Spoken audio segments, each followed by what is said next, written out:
بسم اللہ والحمد للہ والصلاۃ والسلام علی رسول اللہ۔ السلام علیکم ورحمۃ اللہ وبرکاتہ۔ امید کرتی ہوں کہ آپ سب ایمان اور صحت کی بہترین حالات میں ہوں گی انشاءاللہ عز وجل۔ اللہ سبحانہ و تعالیٰ آپ کی طرف بڑھنے والے ہر شر کو خیر میں بدل دے۔ انشاءاللہ آج ہم صدقہ فطر کے بارے میں دیکھیں گے۔ صدقہ فطر ہر مسلمان، آزاد، مالک، ہر نصب پر واجب ہے۔ رمضان کے مہینے میں روزوں میں جو فضول اور بیکار باتیں ہو جاتی ہیں، صدقہ فطر ان کو ختم کر دیتا ہے، روزداروں کو بالکل پاک و صاف کر دیتا ہے اور ہمدردی کا جذبہ پیدا کرتا ہے۔ چنانچہ رمضان کا مہینہ ختم ہونے سے چند روز قبل یہ آیت کریمہ نازل ہوئی، قد افلح من تزکا وذکر اسم ربہ فصلی، بلا شبہ کامیاب ہو گیا وہ شخص جس نے اپنے آپ کو وطن کے قدرتوں سے پاک کر لیا، اپنے رب کا نام لیا اور نماز پڑھی۔ بعض مسافرین نے اس آیت کریمہ کا مصادیق صدقہ فطر بتایا ہے۔ حضرت عبداللہ بن عمر اپنے دادا سے روایت کرتے ہیں کہ رسول صلی اللہ علیہ وسلم اس آیت کریمہ کے بارے میں پوچھا گیا تو آپ نے فرمایا، اس سے مراد صدقہ فطر ہے۔ اس طرح حضرت ابو سید قادری رضی اللہ عنہ، حضرت بن عمر رضی اللہ عنہ، حضرت بن ابن عبدالعزیز رضی اللہ عنہ اور دوسرے بہت سے حضرات نے اس آیت کو صدقہ فطر بتلایا ہے۔ آپ صلی اللہ علیہ وسلم کا معمول تھا کہ عید سے ایک دو دن قبل صدقہ فطر اور عید الفطر کے احکام و وسائل بیان فرماتے تھے۔ حضرت عبداللہ بن عباس سے روایت ہے کہ رسول صلی اللہ علیہ وسلم نے روزوں کو فضول، فحش اور معنی باتوں کے اثرات سے پاک و صاف کرنے کے لیے مسکینوں اور محتاجوں کے کھانے کو بندوبست کے لیے صدقہ واجب قرار دیا۔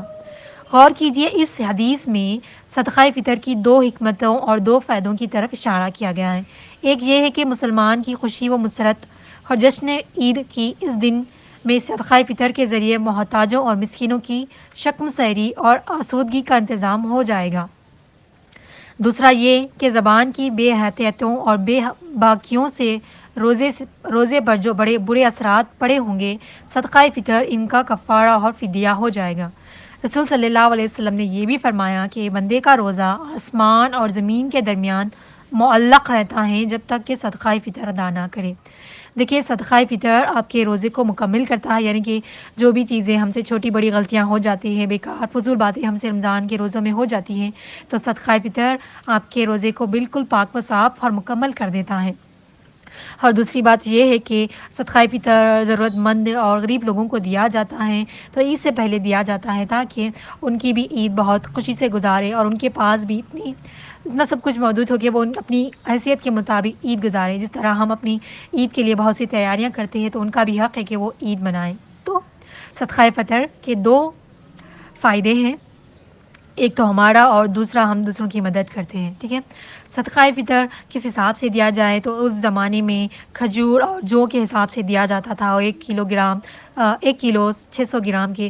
ابھی تو ہمیں اتنی فکر مند ہونے کی ضرورت نہیں ہے کیونکہ مسجدوں میں اعلان کیا جاتا ہے کہ صدقہ فطر کی اس سال کی قیمت کیا ہے، تو اس قیمت کے حساب سے آپ صدقہ دے دیں۔ اور ہمیں نہ صدقہ فطر عید الفطر کی نماز سے پہلے ادا کرنی ہوگی، باہر نا بہت ڈسٹربنس ہے آج، تو صدقہ فطر ہمیں عید الفطر کی نماز سے پہلے ادا کرنی ہوگی، ٹھیک ہے۔ اگر عید الفطر کے بعد ہم ادا کریں گے تو وہ صدقہ ہو جائے گا، لیکن وہ عام صدقوں میں شمار ہو جائے گا، ٹھیک ہے، جیسے کہ ہم ڈیلی لائف میں کرتے ہیں نا، اس طرح کا صدقہ ہو جائے گا، ٹھیک ہے۔ اگر آپ رمضان میں بہتر ہے کہ اگر آپ رمضان میں کر دیں، ضرورت مند کی ہیلپ کے لیے صدقہ فطر دے دیں تو یہ بھی بہتر ہے، لیکن بہتر یہ ہے کہ آپ رمضان عید الفطر کی نماز سے پہلے اس کو ادا کریں، ٹھیک ہے۔